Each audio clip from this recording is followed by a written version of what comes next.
আমার ছেলেকে নির্মম ভাবে আমি যাতে দূরত্ব লাশটা ফেরত পাই, আমার সন্তান যাতে আমার বুকে আসে।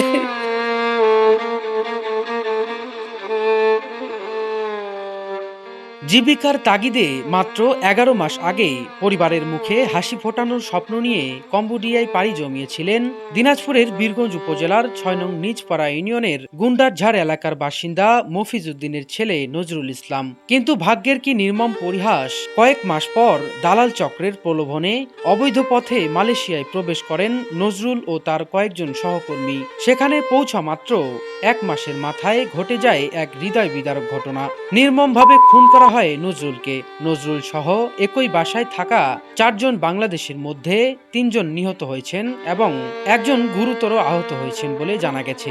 ঘটনার তদন্তে ৪০ বছর বয়সী ময়মনসিংহের এক বাংলাদেশি নাগরিককে গ্রেপ্তার করেছে মালয়েশিয়ার পুলিশ। প্রাথমিক তদন্তে জানা গেছে সংশ্লিষ্ট সবাই একই প্রতিষ্ঠানে কাজ করতেন।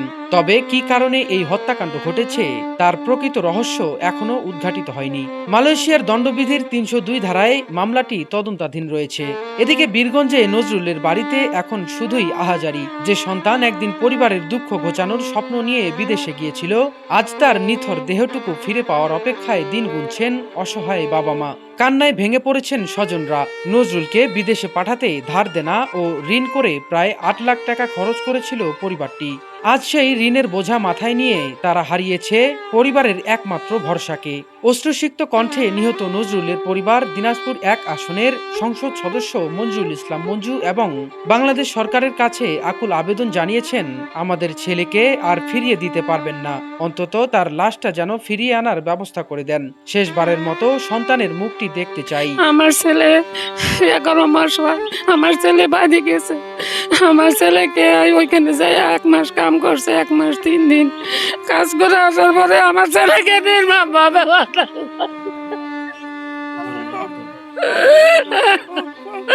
আমার ছেলেকে নির্মম ভাবে হত্যা করছে। একটু জমি ছিল বিক্রি করে তাকে দিছে বিদেশে, সব টাকাগুলো সে নিঃশ্বাস করে দিছে। দালালে কাজ দেয় নাই, দালাল হয়েছে বগুড়ার, শেষ কাজ দেয় নাই। আমার ছেলেকে নিয়ে ওইখানে ভালো রাখছে।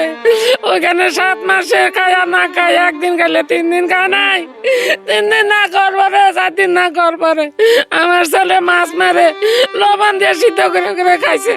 খাওয়ার পর ওইখান থেকে আমি বাড়ি থেকে ঋণ করে মাহাজন করে টাকা পাঠাই। টাকা পাঠানোর পর আমার ছেলেকে দালালে মালয়েশিয়া নিয়ে যাওয়ার পরে ১ মাস ৩ দিন কাজ করার পরে আমার ছেলে কোনো কাজিয়া ঝগড়া কিছু না, আমার ছেলেকে নির্মমভাবে হত্যা করছে। আমি সরকারের কাছে আবেদন জানাই, আমার ছেলের হত্যার বিচার চাই। আমি যাতে দূরত্ব লাশটা ফেরত পাই, আমার সন্তান যাতে আমার বুকে আসে। আমরা শুধু এতটুকুই চাই, বর্তমান সরকারের কাছে আমার শুধু একটাই চাওয়া, যেন আমার বাবার লাশটা যাতে খুব দ্রুত দেশে ফিরিয়ে নেওয়ার চেষ্টা করে। সরকারের কাছে এটাই আবেদন, যাতে এখানে নিয়ে আসি, দেশের মাটিতে যাতে নিয়ে এসে আমি মাঠিয়ে দিতে পারি, এটাই আমার, আর কোনো কিছু চাওয়া নাই। প্রথমত বিষয়টা আসলে অনেক হৃদয় বিদারক। গত কয়েকদিন থেকে শোকের যে একটা পরিবেশ এই বাসায়, এটা আসলে প্রতিনিয়ত খুব কষ্টকর। যতদিন যাচ্ছে একদিক থেকে অনেক দূরে আছে, এই লাশটাকে নিয়ে আসার জন্য একটা দ্রুত ব্যবস্থা করা দরকার। এটা খুবই প্রথমত এটা দরকার। এই জন্য আমাদের যে সরকার আছেন এবং আমাদের এই দিনাজপুর ১ আসনে যিনি এমপি মহোদয় আছেন, মূলত এরাই হচ্ছে আমাদের প্রতিনিধিত্ব করে। ইনাদের মাধ্যমেই আমরা হচ্ছে এই সরকারের কাছ থেকে আবেদন জানাই, তারা যেন দ্রুত অন্তত লাশটা আমাদের কাছে ফেরত দিতে পারে। তাছাড়া এই পরিবার গত এই কয়েক বছরে তারা সর্বস্ব হারিয়ে হচ্ছে তিনাকে বাইরের দেশে পাঠিয়েছেন।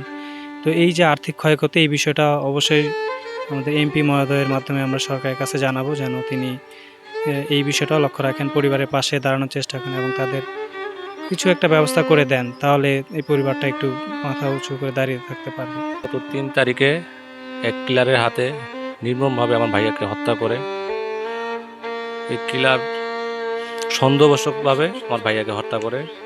প্রথমে পামেল বাগানে যায়, যে 2 জনকে হত্যা করে, ওখান থেকে আসে বাসায় এসে আমার ভাইয়াকে হত্যা করে এবং আরো জনকে আহত করে। এবং আমি এর সুষ্ঠু একটা বিচার চাই। আর আমার ভাইয়াকে বিদেশে পাঠানোর জন্য প্রায় সব মিলে 8 লক্ষ টাকার মতো খরচ হয়েছে। এটা আমার একটা আবেদন থাকবে সরকারের কাছে, মাননীয় প্রধানমন্ত্রীর কাছে, কারণ আমার ভাইয়ের আর্থিক অবস্থা ভালো না। জমি জমা বিক্রি করে ঋণ মাহাজন করে ওনাকে পাঠানো হয়েছে। এই কিলারের সর্বোচ্চ বিচার চাই এবং মাননীয় প্রধানমন্ত্রীর কাছে আমার আকুল আবেদন, লাশটা যেত আমাদের কাছে দ্রুত আনার ব্যবস্থা করে দেয়। আমার ভাইয়ের এক ছেলে এক মেয়ে, ছেলেটা দিনাজপুরে পড়াশোনা করতেছে সায়েন্স নিয়ে, তার একটা ভবিষ্যৎ আছে। আমার ভাইয়ের স্ত্রী আছে, তাদের ভরণ পোষক আছে, খরচ আছে, এখন তো খুব অসহায়ের মধ্যে আছে তারা। এ বিষয়ে আমাদের দিনাজপুর 1 আসনের মাননীয় এমপি মহোদয় মঞ্জুরুল ইসলাম মঞ্জু ভাইয়ের সর্বোচ্চ সহযোগিতা কামনা করছি। সরকারের কাছে আবেদন, আমার 8 লক্ষ টাকা আমি শেষ করে দিছি, একটা ঠিকই পাইও নাই আমার কাছে হাতে, কারণ আমার ছেলেকে যে আনবো। যে খুনি ও বাংলাদেশেরই নাগরিক, আর ওর বাসা হলো ময়মনসিংহ। না, উনি তো 1 মাস 4 দিন হলো ছিলই ওখানে। আমরা ধারণা করতেছি যে সন্দেহবাতিকভাবে উনি ওনাকে হত্যা করছে।